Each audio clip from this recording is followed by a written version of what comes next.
Parada dura. Ninguém estava preparado para enfrentar esta pandemia. O surto inicial na China parecia distante, como foi a gripe aviária, que no Brasil passou longe de consequências catastróficas. Constata-se também que, mundialmente, a condição de nação de regime democrático não facilitou os resultados.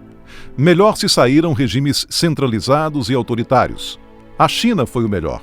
Menos casos de contágio, menos óbitos, retorno à normalidade em prazo relâmpago, venceu o confronto com Europa e Estados Unidos.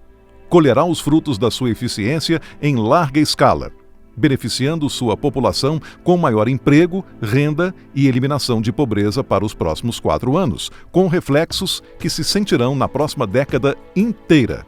O contrário também é verdadeiro, como aqui no Brasil e muito pouco comentado. Quantos morrerão? Sofrerão? Perderão emprego?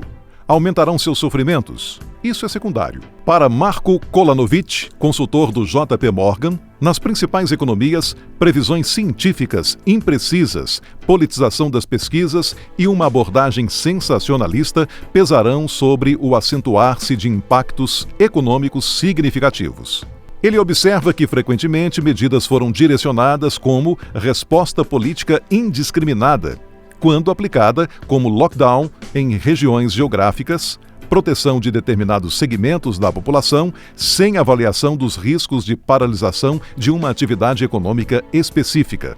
Apenas a contaminação pelo coronavírus, já se sabe, não gera em si um risco expressivo de morte na população saudável. As consequências deletérias se limitam às pessoas com determinadas doenças crônicas e ainda tabagismo, alcoolismo, obesidade e idade avançada. Para esses indivíduos, a Covid-19 é um grave complicador de situações precárias pré-existentes. Na Europa, registraram-se óbitos com média de 75 anos. No Brasil, é de 68. Não entram nos dados oficiais informações de doenças crônicas dos falecidos. Atribui-se ao coronavírus a causa da morte sempre que ele seja encontrado. A grande maioria da população passa pelo contágio sem saber. Já dispõe de proteção natural suficiente para sequer passar da temperatura de 37 graus ou tossir uma vez. Lá onde a testagem é alta, aparecem em grande número. À minha volta, paguei a testagem para 40 indivíduos entre 30 e 55 anos. Apareceram 6 positivos, confirmados e reconfirmados. Transcorridos os 14 dias de isolamento, todos eles, sem ter tido qualquer sintoma, saíram negativados. Pois é, depois do susto e do desconforto de levar seus familiares a outros testes, nunca saberiam ter sido contagiados, não fosse a testagem de PCR que decidi realizar.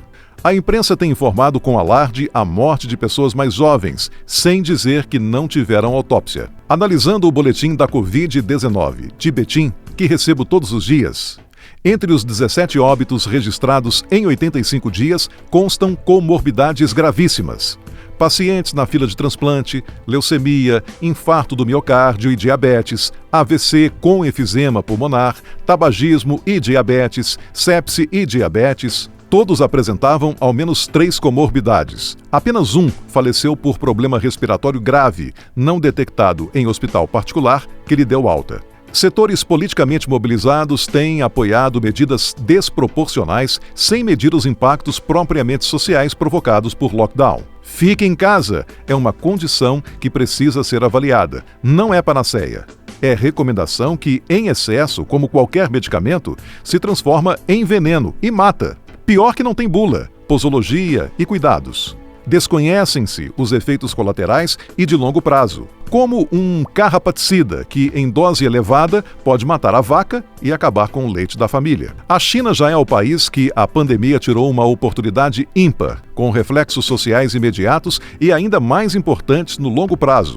Não precisará de provar na sua população desemprego, fome e miserabilidade que vários países enfrentarão já nesse ano.